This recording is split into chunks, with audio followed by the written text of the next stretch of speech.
What's up, people? Well, today, there's my favorite neighbor right there. How gorgeous is that? Also, that on the other end. Anyway, we're going up the road. We're going to go to the truck. Find my gear here. And we're going to make sure we're ready to go back to work. So I've been home for a while, and it's been pretty cold. So I'm going to go make sure the truck will crank up. I didn't turn my tri-pack on before I left, so I need to do that. That way it'll kick on if the voltage gets a little low.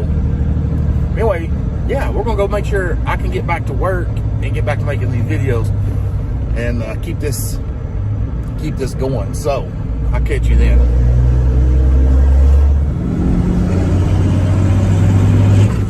All right, guys, we got here to the yard where I keep my old truck. There's some other nice trucks guys park here. But we park here because we got a fence, we got 24 cameras, we've got dogs on premises, we've got a key card to get in, and yeah, there's somebody here all times. So it's worth what we pay. Which I want y'all to look at that girl sitting right there, all nice and pretty. Oh man, sir. Yeah, I got a bath before I came home and get all that salt and stuff off of her.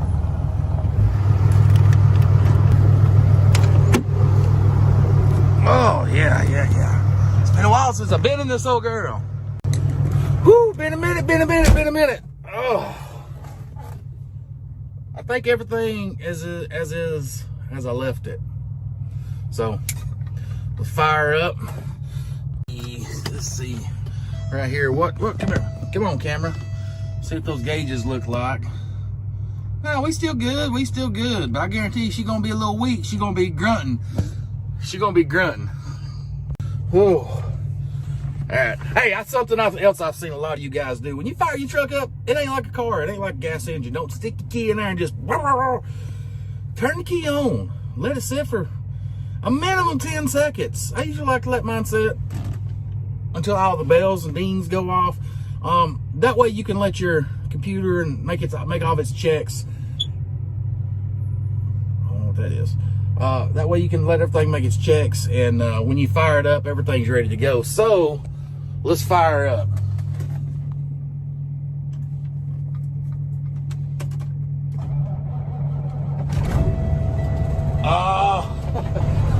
She was grunting. She didn't want to fire up. She didn't want to fire up at all. She's like, oh no, it's been too long. So we're gonna sit here and we're gonna let her get all warmed up, and then we're gonna go around and kick the tires. And where's my fuel gauge? Oh, I thought I came in on E, and it's sitting on half a tank. What is that? Oh, I know what that chirp is. If you guys ain't got one of these, I recommend you put one in. You need to get you one of these. I'm just saying. That there is the first alert, carbon monoxide alarm. Because you don't want to be sleeping in the truck and some carbon monoxide get up in the cab. So keep your carbon monoxide alarm in your truck. And I put mine right here. It sits nice and pretty, and I don't even have to mount it. I've been thinking about changing and getting a dual, a fire alarm and a carbon monoxide detector. Yeah, that's it. So she needs a battery. Somebody figure out what battery it is. I gotta go to the grocery store when I get home tonight. The wife, we're going to boil some. Going to get a little country boil going, some crab legs, some red taters, some sausage, some crawfish. So I've got to go to the grocery store to get her some lemon and an onion. I think that's it. And now a battery. So, all right, guys, let's get on it. Let's get onto this check, make sure everything's good to go, and I can get out there and make money with you guys and get back to making videos. What do you think? Oh, something else. I watched your video last night, Justin. Oh, where's it at? Let me see if I can get on in here. Right here. These two gauges right here. Let's see. Your primary. Or that's your primary and that's your secondary. That's just what that did whenever you was looking at that computer build. The black cars, my last truck and this one, I ain't drove a Peterbilt, but this first one, I fill up first, and when that one gets up here, this one right here go up. So that's completely normal. It ain't like no Volvo, but Yeah, I was watching your video last night looking at that Peterbilt, and I was thinking about you. And I was thinking, no, man, don't freak out. That's normal. That's normal. See, as you see, primary, secondary. Anyway, we up to 100 pounds on that one. And here in just a minute, I ain't gonna let you. I ain't gonna hang around and let you watch it, but here in a minute, that primary, I go slamming up too. And we have lift off. There she goes. Oh, and another thing, by the time while I'm thinking about it, I don't know if you guys know, this is a new steering wheel. Actually, it's not a new steering wheel. This is the new Kenworth thing is new, but this right here come off my buddy's Peterbilt 389. Same steering wheel, same leather wrap. He jerked his off and put a aftermarket on there. And I went to my Kenworth guy up here in MHC Kenworth and got one of these, and he charged me $65 for the cover. It just snaps on. But yeah, I don't think you guys noticed in other videos. And also, I've had a couple people ask me about what this is, and it don't blink to my eye. It just blinks to the camera because the camera, you know, is shooting too many frames per second or what have you. However it does. This right here is a pyrometer. And it is on my A-pillar. I'm glad I know that now because of you guys. And I custom fabbed that in there to fit because I didn't want to cut in my dash and take any of my other gauges out. So I put it right there. That is a pyrometer for my EGT temps. So I can always keep an eye on the temps on the exhaust side of the turbo and see how hot they're getting. And as you see, I didn't want to mess with these and take one out because all these are OEM. These are all, you know, factory. And I've got 18 of them, and unless I want to change them all to that design, I don't want to have an oddball. So I just decided, hey, I'm gonna put that, I'm gonna fab that up and Dremel it out and make it fit and put it right there on the A-pillar or the pillar. Anyway, you get the idea. That's what that is, guys. Whew. Boys and gals, it is cold, 37 degrees outside, and surprisingly enough, you can see right here, that's my amp, well, wait, right there, that's my amp meter. So the truck's been idling. It's not even been idling enough to even get to 100 degrees right there. So I'd say 5 minutes. And my amp meter is not slammed down. So surprisingly, my batteries, well, that was good. But when I cut you off a second ago, I did get back in the back and I cut the, look at that. Cut the tri-pack on.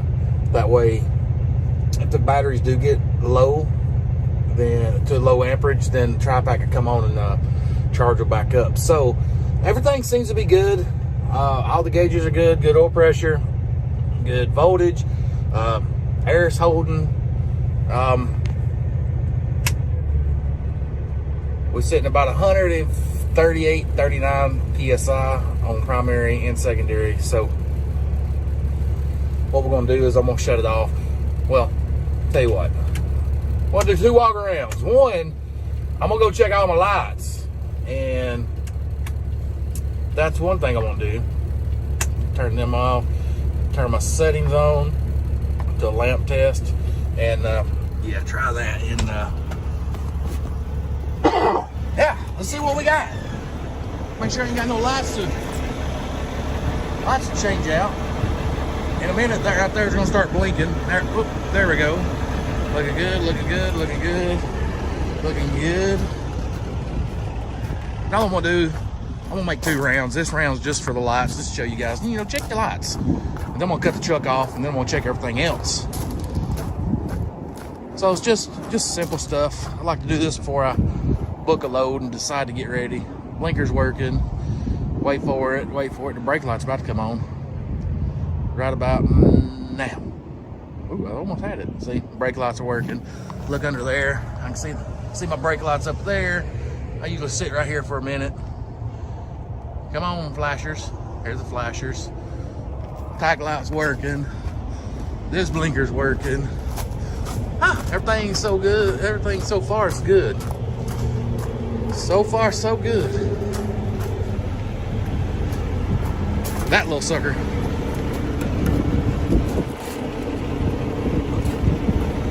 Boom. It unplugged. Working. Working.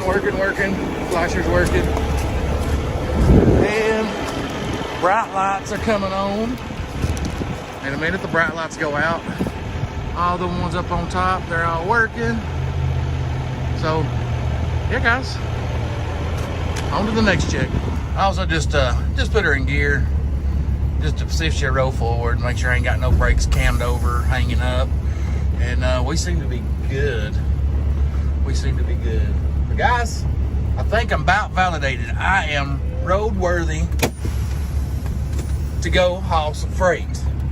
Now, let's turn everything else off, and this is, we'll walk around. I'm gonna check my tires. And what I need to do is I'm gonna pop my trailer brake, push my tractor brake, and listen for any air lines or air leaks on the truck. And I do got one back here. Y'all hear that?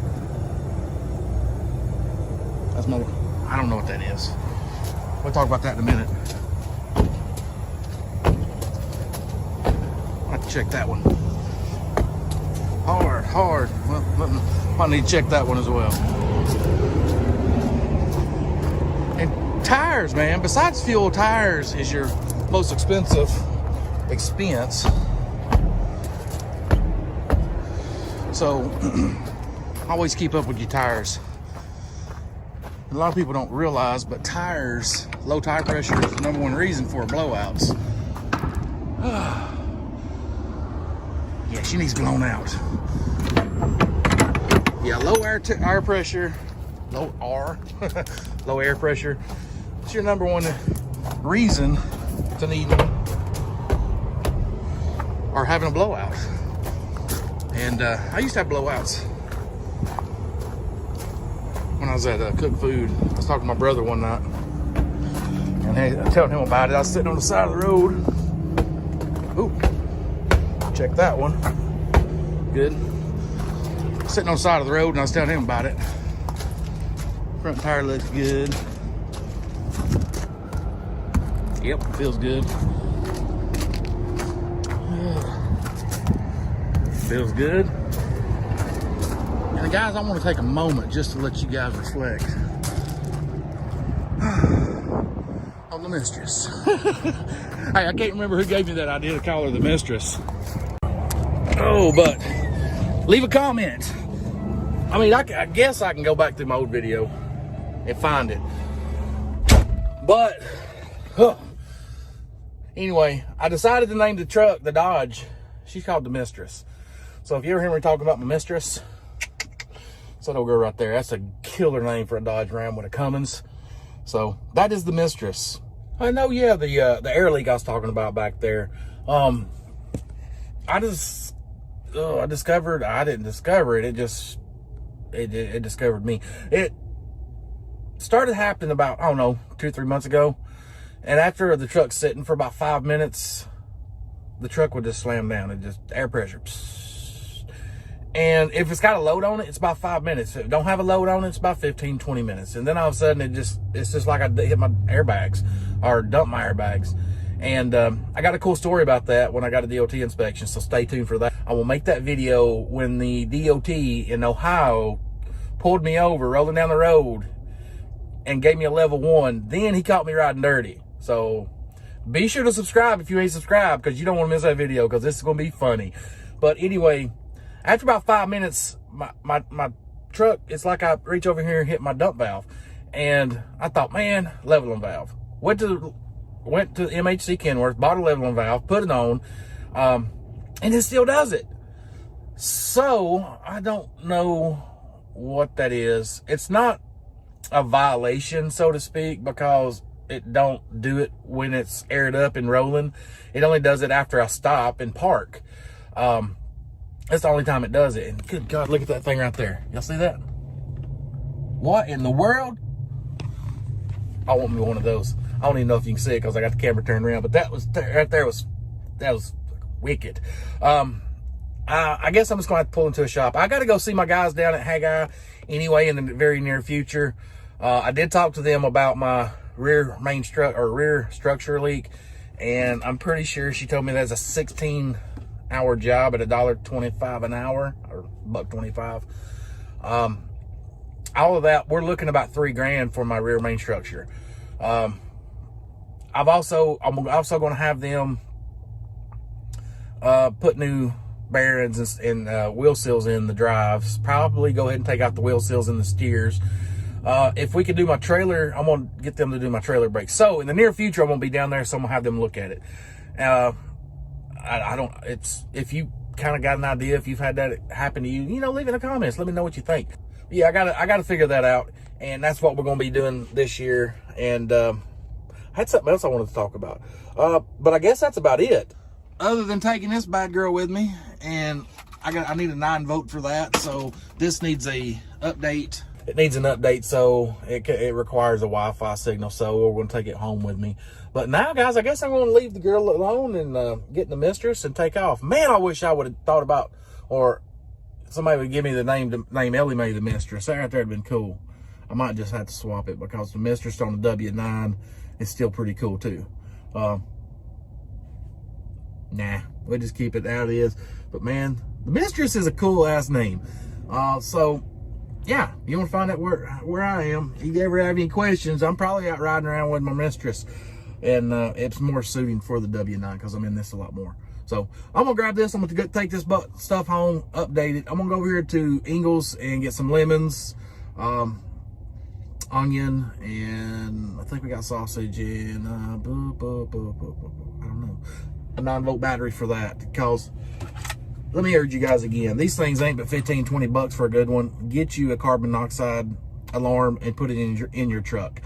They come with easy mounts if you want to mount it. I've not mounted mine. I don't want to drill holes, but there is a place back there I found where I can take a screw out and put it in here. But it fits so well right there, and it don't vibrate, don't shake around, don't fall out. I'm just gonna leave it right there. But you need a carbon monoxide alarm. I think it's carbon monoxide. I don't want you guys to eat me up in the comments again, because monoxide, dioxide. All right, carbon monoxide. There you go. So I guess that right there, what I'm putting out is dioxide. Anyway, I'm a trucker, not a scientist. Anyways, guys, if you like this video, give me a thumbs up, like it. Give me a follow if you're not followed, I'll catch you in that next video. So if you want to be there too, hit that subscribe button. See you then.